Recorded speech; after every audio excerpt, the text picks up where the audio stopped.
Okay, welcome back to Ranma Half Anime Review Part 27. This I'm reviewing the second film of the series. Now, this is the Viz Media dub title. Translated title. This is the title of Viz Media used when they released over here, this particular film. It's called Nihao, My Concubine. That is seriously what Viz Media chose as the name of this film. Film starts out with the Tendo family, Genta, Ranma, Kudo, and Shampoo and Uko, and along with Moose, and Hippocytes in the island too, and Clone went with them as well. And on this, now here's the thing: how they got here actually is explained, but it takes a few minutes in the movie to actually explain this. Yeah, first thing you see when the movie starts is basically Nabiki in a bikini. The same exact bikini that her sister would wear in the final season of the show. The same exact bikini, except it's different color. Kasumi's was green. This one is blue. Okay? And you see Kasumi in a swimsuit, a one-piece swimsuit. It's green, and it has no straps on it. Do these ladies not believe in wearing swimsuits with straps on it? I don't know. It's particularly very weird. How did they get to this island? Okay. Kudo invites mainly Akane and the Pig Tiger, aka Ranma's uniform, on his boat to go swim sailing. Okay. The Tendo fan, everyone else who was there, Shampoo, Uko, just happily there for some reason. Yeah, it's never explained why they're at the Tendo house. They've been there before, but yeah, it's never really explained of why they were there for. It just happened to be along with Cologne. So they go along, and I should point out though, half the movie is basically Ranma in his female form. Yeah, he spends a good chunk of this movie in his female form. Until like the last 20 minutes of the movie. When you get a lot of the action. Which I'm like, here's kind of the strange. Now you see briefly his male form in the beginning. And after that, almost the entire film is him in his female form. You're thinking, wait, did he do this in the last film? Technically, no. He did not do this in the last film. Where he spent a good majority of the time in his female form.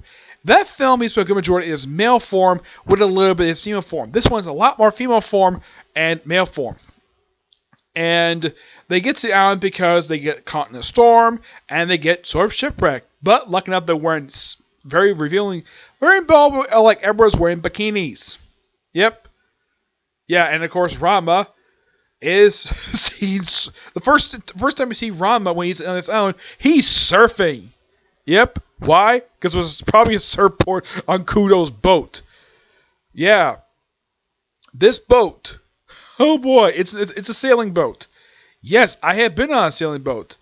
I'm like, Kudo, this is the 90s. Well, because this came out, it was like 92 when this one came out. Which is actually, believe it or not, during the time they aired the final season of the show. And you couldn't get a better boat than this. Yeah, this is kind of a small boat as it is, and yet, oh yeah, also Ryoga is here as well, along with Moose. Yeah, so pretty much the cast in the previous movie, who was involved in the action in the last one, plus Uko. That's the cast you have for the movie. Yep, so they get to the island, and basically you first see Kudo basically repairing his ship, well, until Hippocyte damages the damn thing. And of course, like usual, Akane blames Ranma for this, even though technically this is Hippocyte's fault. I'm like, Akane, not everything that somehow Ranma is involved with is technically his fault. This is Hippocyte's fault. Does she ever hit him for it? Nope, it's always frickin' Ranma. Typical Akane. Yep, and then something really weird happens.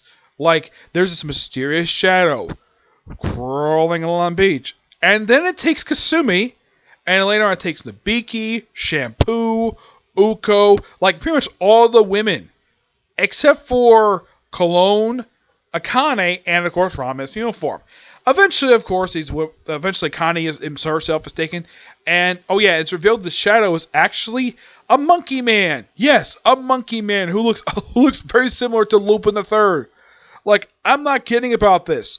I mean, with the exception, like, if you take away the sideburns, this man looks almost exactly like Lupin the Third. When I first I'm like, wait, what the heck is Lupin doing here? He's from a different series. It's probably a similar design. Yeah, probably the same face, but with no sideburns. Yeah, because Lupin, one of his key traits is he's got really long sideburns, and he's shaped like a freaking monkey. Yep, there's also a dog man. Yeah, a guy who acts like a dog. Who, now, the thing is, okay, so apparently it's revealed that the women that Ranma's group basically are not the only ones, apparently from nearby islands as well. So then they have, like, everyone gets together, they have a contest. Of course, Ranma tries to get him. Nope. And eventually, after all these contests, Akane is chosen. Because why not? Second movie in a row where she's chosen to be someone else's bride, even though she's engaged to Ranma. Yep, second film in a row they do this. Luckily, the third film, they actually do not use this plot thread.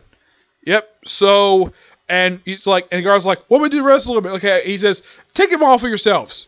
Yeah, and the dog, and here's the thing. Okay, so, Uko and, I believe it's Uko, Kasumi, they get really nice guys, basically. Shampoo's basically one, is very demanding one, and apparently it's a Birdman, okay? Nabika gets the dog man, who's very demanding toward him. Like, basically she treats him like a pet, and then all of a sudden, like, Kudo's thrown in by Ranma, because, well, it was hinted at that Nabiki and Kudo had feelings for each other in the series, so I thought this was a nice touch. And of course, Ryoga goes unintentionally rescues Uko. Uko's unintentionally rescued by Ryoga looking for Akane. And who rescues Shampoo? Moose. Because he's in love with her, and it's one-sided because she's in love with Ranma. Akane, of course, is rescued by Ranma himself. And they battle through illusions. Yeah, this guy basically apparently casts illusions with his frickin' sword. So eventually Ranma had to beat him in a pretty quick battle. I would say this battle was a lot more done in the last film, where Ranma got pretty much wasted the whole film. And then eventually just like a last-minute gas, they had to beat him. This time it's actually much more well done when it comes to battling. And also he destroys the spring that's there. And yeah, because he just had to for some reason. Yeah, and of course I should mention though, when they ask like, oh yeah, turn into a man permanently, and of course Ranma, Ryoga, Genta, and Moose, the four people who are stuck in, who basically can transform, really want that spring, and like, dude, you can't offer these guys, and they mentioned Josenkyo many times, and yet here's kind of the strange thing about this. Ranma never mentions to the guy that he has been to Josenkyo. Yeah, everyone who can transform who can transform, never mention the guy, hey, we've been to Josenkyo. Yeah, that's never mentioned. I'll get more of that soon. So, after he beats the guy and destroys the spring, Ranma gets beaten up by Ryoga, Moose, and Genta for destroying the spring. Kudo basically can do whatever.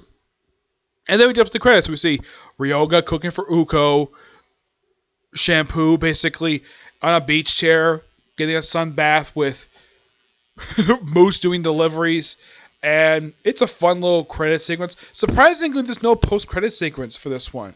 This is where the movie ends. I gotta say, for a movie, it has, like, the prince is actually a little more interesting than than Karen from the previous movie. At least they're not after some MacGuffin device. Well, there kind of is with the gore containing the hot spring, but that's a minor thing compared to basically all the women be taken. Yes, I would say the whole kidnapping plot, even though it's been done several times before, I've seen other stuff, here it's a lot more well handled. And here's kind of interesting. The guards take all the rest of the girls to Akane. Like, with the exception of the one who took Shampoo, all of them treat them really well. I mean, Nabiki basically is the one who mistreats her captor. Like, Kasumi's basically, like, basically the guy treats her very nicely. And of course, like, Shao, basically, I should point out though, when Kasumi is taken, he is hysterical. He's hilarious. He's like the comic relief of the movie because his daughters are getting kidnapped, his beautiful daughters, and he basically is going insane. He's like, oh, my daughters are taken. He's like this, basically. First when Kasumi is taken, and then when Nabiki's taken, basically doesn't mention Kasumi after this. Yeah, it is. Yeah, he's pure funny of a character in the movie with his hysterics. But I gotta say, for plot-wise, this movie. Now, they say the reason why, and of course they mention the fact that his mother died when he was very young. Now, Akane mentions her mother, basically. Same thing would happen with her mother. Yeah, not much is mentioned about her mother, aside from the fact that she was married to Shao, murdered the three girls. Nothing much is revealed about her except that she was a very nice person. What she died of has never been explained in this series. Yes, not even the manga. Yeah, basically, Shao Tenno's late wife, is barely mentioned in the series. Yeah, he's a widower, but he occasionally talks about his wife, very rarely, mind you, and you do see her ashes in the Tendo dojo. You see that anytime they go in there. Basically, it's like in a shrine, like high up on the wall. Why it's up there is never explained. It's actually fallen down. And many times this particular thing's been shown in the series. It's only fallen down once, and it was Hepaside's debut episode. Aside from that, basically, it's always generally been seen. Here, this is actually the first movie where Akane's mother is actually mentioned. Yes, she's actually mentioned in a brief conversation. Aside from that, nothing much is to it. Basically, here are the negatives. One, the characters who have been to Josenko do not tell the guy, hey, we've been to Josenko before. Two, let's see, aside from that little plot thread, aside from that thing, let's see, any other negatives? What do you think here about this? Well, I gotta say that the henchmen are a little bit better developed in this. Let's see, any other negative aside from that one thing? Let me think here about this. Let me think here. Oh yeah, and how they get back to Japan? They say they basically take a week. Basically, as a floating island. Okay, so that's explained. I'm trying to think, was there any negative besides that?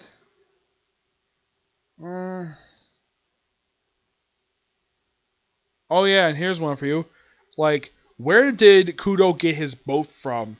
And I like that Kudo was involved in the fighting this one a little bit better. At least he's better at basically fighting in this movie than he was in the last movie. Yeah. There's only a couple of negatives. Positives. Every character who does this movie, the male characters do a lot of the fighting. Every one of them do some fighting. I mean, I would say probably the only one who doesn't do any fighting is Shao, because he meets Mikasumi, doesn't beat up her guard. The guard is basically supposed to take her as a wife. He doesn't beat up at all. He's just okay, you treat him nicely, fine. Despite the fact there's a character in the main series who was in love with Kasumi, and yet he's never told her how he felt. Dr. Tofu. Yep. And yeah. Getting to get a chance to beat up some guards, but that was really nice. Yeah, I even like that the action with this movie is so amazing. Now, unlike the last one when you just some new martial arts, this one does not choose any new martial arts style in this movie. There's no martial arts whatever in this movie. Just basically some guy who just really wants a bride. And this kid looks like he's about a little bit younger than basically even Akane. Kane's supposed to be 16. This kid looks like he's about 13, 14 years old, and he wants to get married because he's lonely. Okay, fine, whatever. Yeah.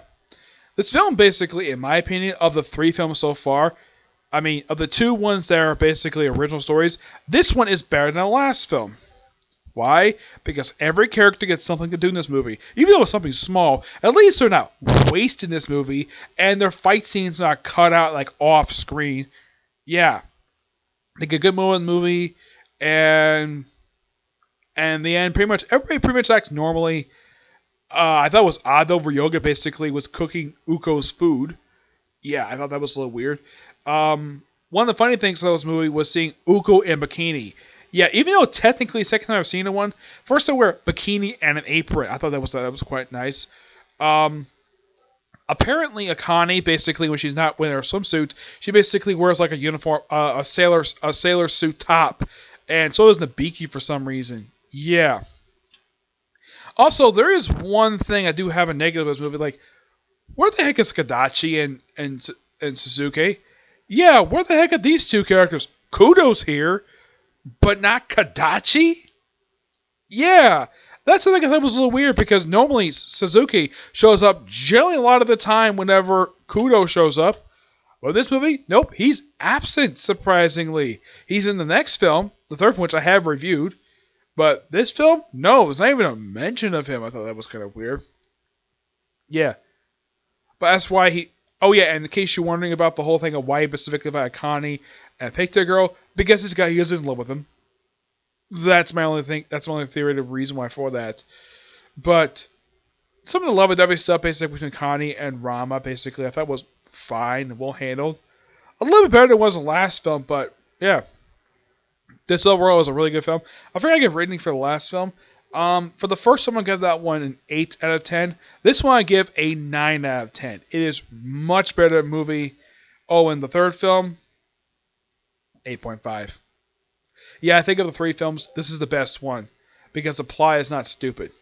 And that's overall anyways. But yeah, with reviewing this film, that's pretty much it for the franchise of Ranma Half. Well, kind of anyways. There is a live action film, which for some reason that there's no subtitles for because it's not translated English yet. So for now, the next video, which we'll do next, will be my final thoughts for the particular series and chapters that weren't adapted. Okay, but see you next few. Bye.